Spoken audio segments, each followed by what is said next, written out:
Hey you guys, it's Avalor here from 1720 Finance, and today I am doing a quick video on some things that I learned in my last almost 3 years of being in this debt-free journey. So we are going to be talking about all of the things that I have learned and what things I am going to keep or the things that I'm going to get rid of going forward as I continue in this debt-free journey. So if you're interested in learning the 3 things that I have learned, stay tuned. Welcome back, you guys. It's Nurse Avalor from 1720 Finance, and today we are going to be talking about 3 things that I learned about getting out of debt while going through a debt freedom journey. For those of you who are new, welcome, and for those of you who have been kind of looking at some of my videos, seeing some of my posts, thank you for returning and just kind of chatting it up with me as we all continue on in becoming debt free. So for my newbies here, I am a board certified nurse of over 20 years, and recently, well, I wouldn't say recently, but 2.5, almost 3 years ago, well, we're really coming up on 3 years in August. 2.5, 3 years ago, I experienced some difficulties and challenges in life. I lost a parent, and then I decided to get a divorce, to go through a divorce, separation, whatever you want to call it.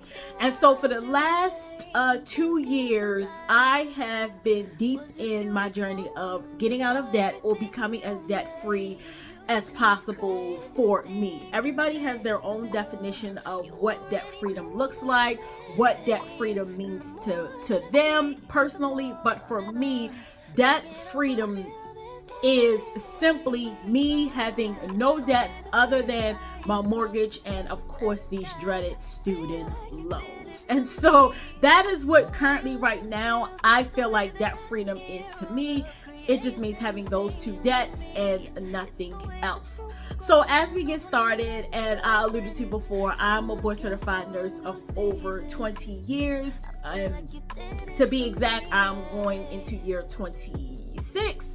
And most people already know that nurses, especially those of us nurses who have been in this game for a very long time, we make money, we can get a bag. Everybody knows, we can go work a few days, we can work a couple weeks and end up with a relatively good amount of money in our possession. And so for me, I never lived off of that idea of let me get the bag and then blow the bag, spend the bag on something that I feel as though is meaningless. I have been a person where my dad taught me good money skills. He was a checks and balance type of person. He believed in paying all of his debts on time, all of his monthly bills on time. He was never one to lag behind on paying debts and just staying out of the debt struggle. And so I learned a lot of my budgeting skills from him. He was a person who always put pen to paper every month. He was a person who he was the one who paid the household bills, and my mom, she did, the lady things with her money. But my dad, he essentially provided for the 4 walls of the house. So he paid everything, and every month he would sit down, write out his bills, and as he paid them off, he would check them off and zero him out. So he's always been good with money and always been good with credit, even till this day. And my dad is now in his 80s. So I learned very early in life, just talking to him about money, seeing what he does, and I kind of gravitated to that as I got older. I was a person, I never carried a lot of credit card debt. I honestly never had an expensive car. Like, all of my cars were used. I paid cash for them. And if I didn't pay cash for them, I had a relatively small loan amount of maybe less than $200 a month. And really, within a few months, the car was paid off because I was always paying more than what was required. And so I did not get into debt or incur debt until after I purchased my home and started a business. So I have had some debts for the business, and then I've had debts that were left over from my divorce.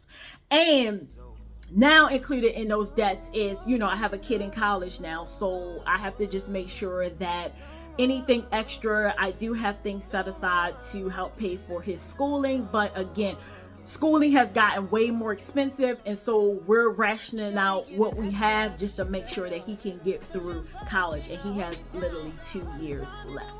And so with all of that going on, I had to get on a strict budget. I had to really watch how I spent my money, scrutinize my money more than I ever have done previously. And so it has worked, because to that I have literally paid over $6,000 in debt. I'm going to do a video totaling up all of the debt I paid.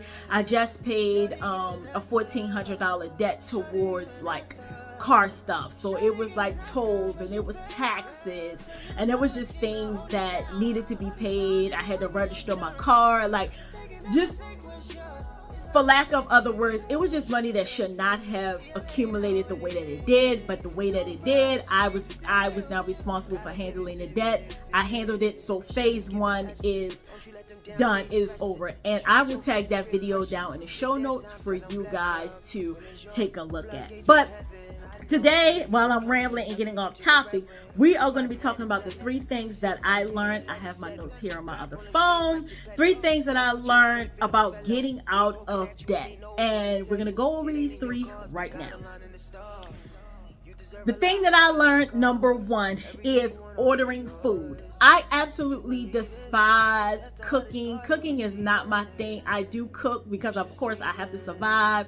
I know how to cook. I never really had to cook, in a sense, because I was spoiled to a certain degree. My ex-husband is a chef, and then my mom was a person who, she cooked as well. So all of us lived together. So at one point in time, my mom, who was retired, she did a lot of the cooking.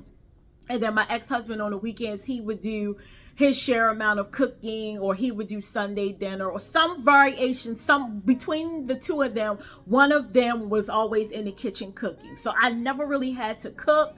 I was spoiled in that sense. But however, I did learn to cook from my mom. Matter of fact, when she passed, I did my first ever Thanksgiving. It was just a small Thanksgiving. I did a Thanksgiving last year. And of course, you know, it's just me, my son, and my younger brother. So I really don't have to cook in a massive amount of food.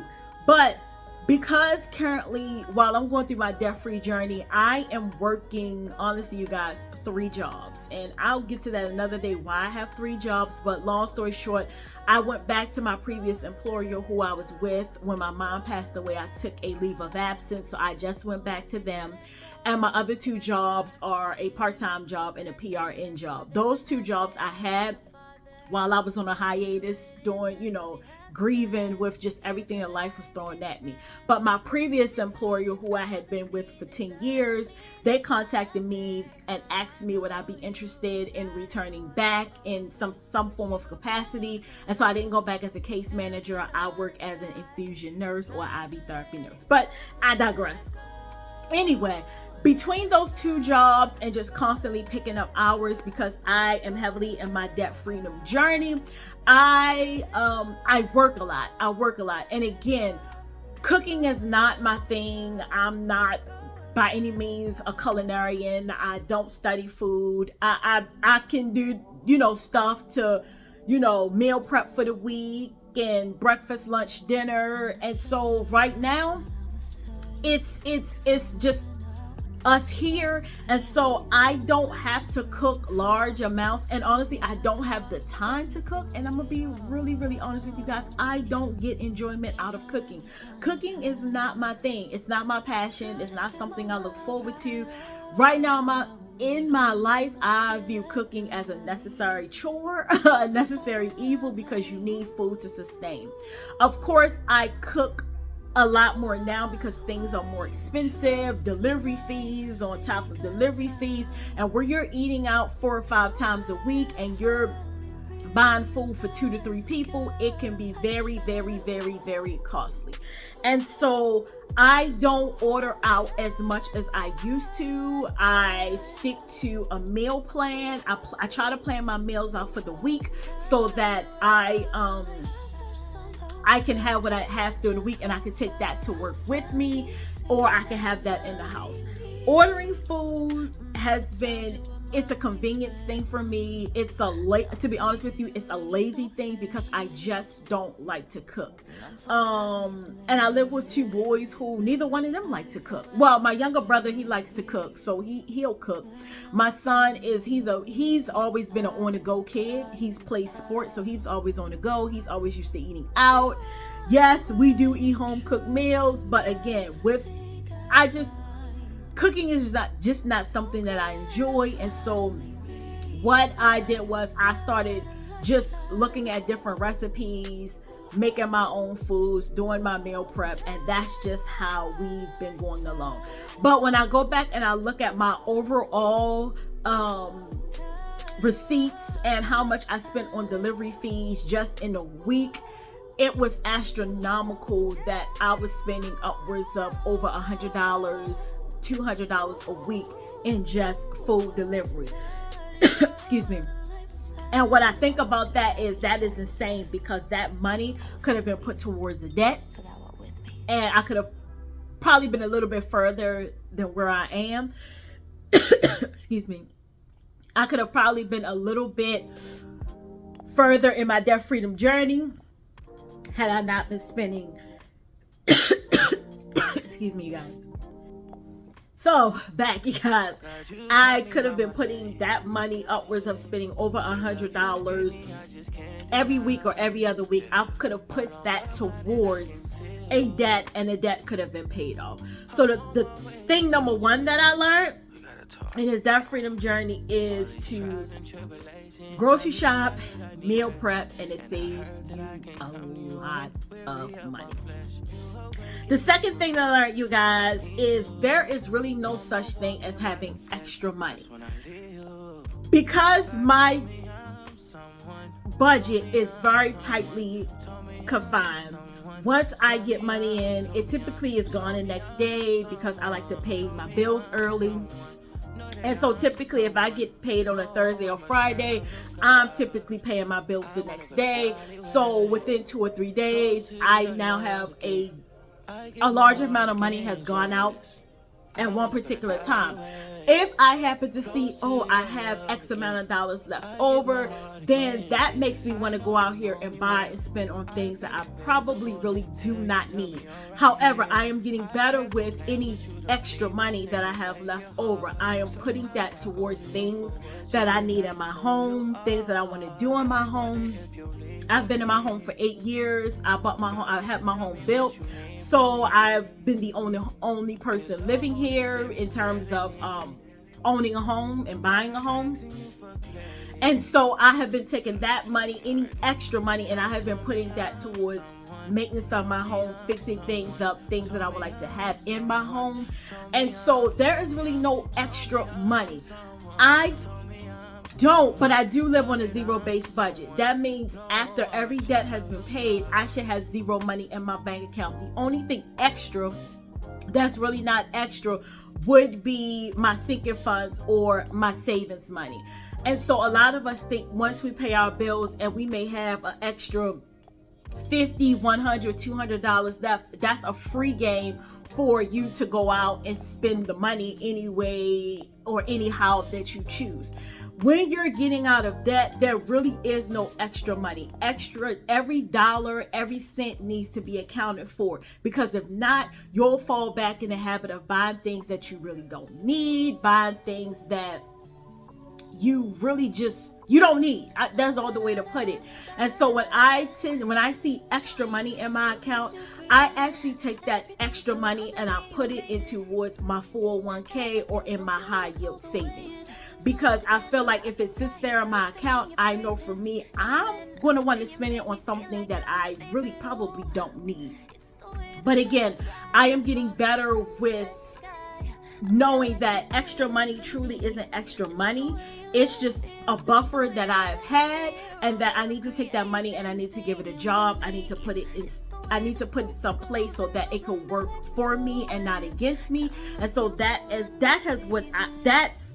one of the things that I have learned. There's no such thing as having extra money. In my notes, I have extra money has no purpose. It doesn't. The purpose it serves is to get you back into that debt trap. of let me go buy this purse or this pair of shoes, or let me go spend this money on absolutely something frivolous that you really don't need or really should do.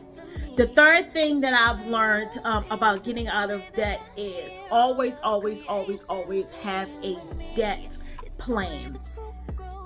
Debt can be very overwhelming. Being in a debt freedom journey can be overwhelming. When you sit down and you look at the amount of debt that you have accumulated, how are you going to get out of debt? You owe this person, you owe that person, you have monthly bills you still have to maintain. It can be a very daunting journey. It could feel like the pressure, the weight of the world is on you, but you need to have a plan. The first thing that I did when I decided to get out of debt, and I'm gonna be honest with you, is I made the decision to get out of debt. I didn't look at a bill. I didn't make a budget. I didn't look and see who I owed. I didn't do anything. The first thing I did was sit and get my mind right to say, at this point, you are now in a debt freedom journey. Tunnel vision. Everything else doesn't matter. The only thing that matters is your mindset, you getting out of debt, your work, and your 4 walls. Anything out of those 3 to 4 things, it don't matter. In my debt freedom journey, I have learned to be tunnel vision. I have rarely gone out. I can probably count on the times that I've actually gone out with friends and did things because I'm always thinking this money has a purpose. My purpose is to get out of debt. I can't afford to be blowing it, partying, vacationing, all of those things that I want to do, but right now it's just not feasible to do because I have a goal, a task in front of me.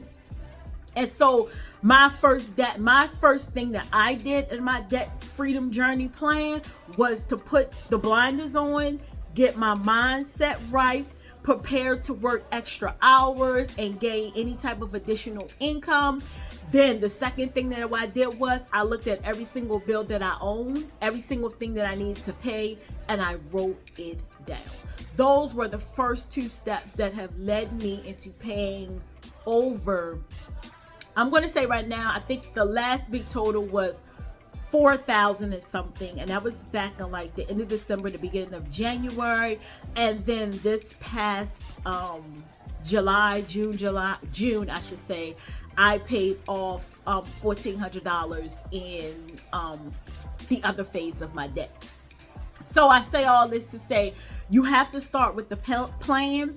You have to be focused. You have to get rid of the side noise. You have to not listen to what people say in terms of spending money. Oh, you work, you should be, yes, you should in a sense be able to spend your money the way that you want to spend your money.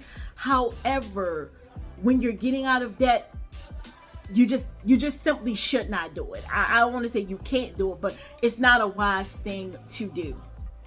And so you got to get tunnel vision. You have to let go of the notion and the concept of I gotta be everywhere. I gotta have the latest thing. I have to drive the flashiest car.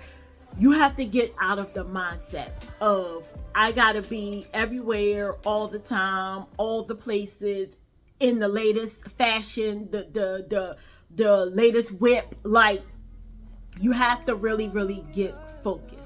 So as a recap, I'm going to tell you again the 3 things that I learned while getting out of debt. Number 1, ordering food. If I order food, it may be 1 time a week, and that's usually if I'm at my 3 to 11 job and I just didn't have time to cook dinner, or I was out running errands and time broke away from me. That may be the only time that I have ordered food. Number 2, having extra money. Your money has a job, it has a place, it has a purpose. If it's just sitting there, you're going to spend it frivolously, and then you're going to sit back and you're going to kind of be down on yourself because you should have been like, I spent this money, I bought these pair of shoes, I bought this purse, and in hindsight, I should not have done that. Like, this money could have been put towards something else, a greater good. The third thing that I learned is, again, having a debt plan. Having a debt plan will move you closer to your debt freedom. Having a debt plan is the guide for your debt freedom journey. If you don't have a plan, you won't know where to go. And as the Bible states, a man will perish without a plan. So that is it for this week's video. I just wanted to talk about the 3 things that I learned about getting out of debt, going through this debt freedom journey. And if you are a person or you know someone that is going through their own debt journey, invite them over. Please like, share, subscribe, comment, all of the good things, and enjoy and have them join us over here in the community so that they can kind of get some motivation, some aspiration, and some inspiration to get out of debt. So that is it. I will see you guys in the next video, and yeah, bye. All this time you've been waiting your turn. They can never take what's yours. It's already written